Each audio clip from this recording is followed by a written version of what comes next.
may be aware that the World Economic Forum recently took place in China. Our very own Bronwyn Nielsen spoke to Dr Precious Motsepe, who's the executive chairperson of the AFI, about the current state of emerging markets. Let's take a look. It's not all negative. I'm very hopeful about emerging markets. I think with the advent of the BRICS, coming together, including South Africa, firstly, I believe that we have a huge advantage in terms of our population numbers, and in particular in terms of our demographics. Africa, for instance, has one of the largest youth population, which potentially we know could turn into a great market for consumer-facing companies.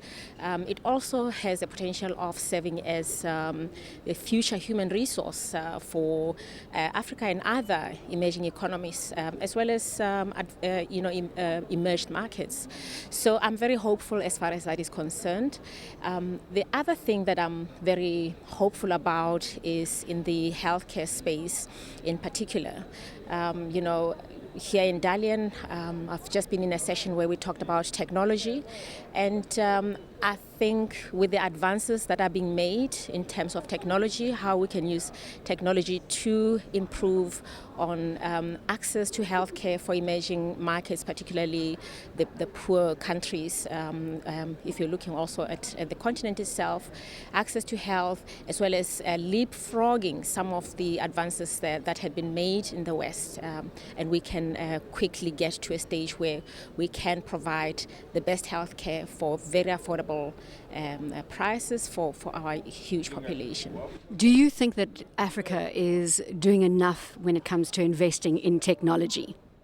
I'd love to see more investment in technology on the continent. I think we've got pockets of excellence.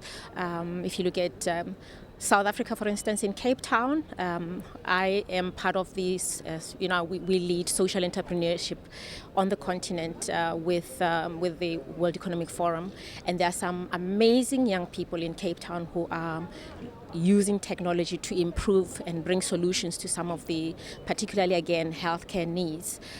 There's also pockets of excellence in, for instance, Kenya, which on the continent I would say is leading in terms of internet technology, payment systems. So I think we have a lot of potential, in particular when it comes to technology, and in also driving the entrepreneurship that we're seeing on the continent. Talking about entrepreneurship, let's touch on AFI, African Fashion International, which is your brainchild and is certainly making inroads when it comes to empowering young designers across Africa. Given the weakness in the rand and other emerging market currencies, this could be a very good time for manufacturing in Africa and exporting. This must be exciting for you. It is absolutely exciting, the opportunities that we can take as the world's biggest manufacturer. As I said, we have the numbers, we have the skills, and collaborations with China, for instance, that turned itself into the world's manufacturing base, where we can transfer skills on the continent as they move up the value chain. We can take on, and lead in the manufacturing space. And again, just in terms of fashion and traction that you're having with your business across Africa, just a brief word before we wrap it up. I'm very excited and hopeful about the creative industry, particularly the fashion industry.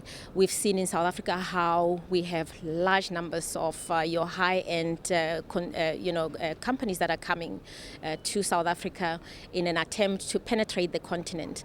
And for me, that says the talent that resides on the continent needs to be showcased. So African Fashion International is definitely on the right path in terms of finding that niche for African designers and African luxury brands. And that's what African Fashion International is about.